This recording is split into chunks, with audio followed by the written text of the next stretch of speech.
జాతీయ రహదారి భద్రతా మహోత్సవాలలో భాగంగా నిర్వహిస్తున్న సడక్ సురక్ష అభియాన్ జాగృత కార్యక్రమంలో ప్రభుత్వ విప్ ఆది శ్రీనివాస్ పాల్గొన్నారు. తిప్పాపూర్ బస్టాండ్ నుండి రాజన్న ఆలయం వరకు ఆది శ్రీనివాస్ స్వయంగా ఆటో నడిపారు. ద్విచక్ర వాహనాలు నడిపేవారు హెల్మెట్ పెట్టుకుని ప్రయాణించాలని రవాణా శాఖ ఆధ్వర్యంలో ఇలాంటి కార్యక్రమాలు నిర్వహించడం అభినందనీయమన్నారు. జాతీయ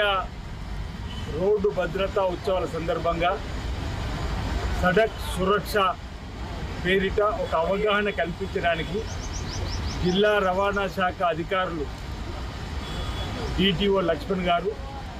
అదేవిధంగా ఎంబీఏలు, అడిషనల్ ఎస్పీ ఐపీఎస్ అధికారి శేషాద్రి రెడ్డి గారు, పోలీస్ శాఖ సమన్వయంతో ఆటో యూనియన్ సంబంధించినటువంటి అధ్యక్షుడు, ఆటో యూనియన్ సభ్యులు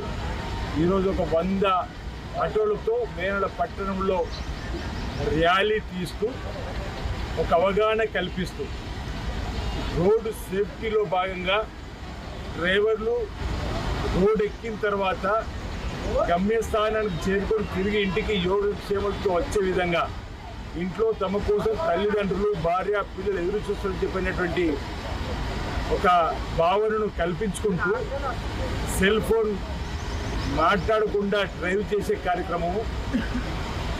ఎలాంటి మత్తు పదార్థాలు తీసుకోకుండా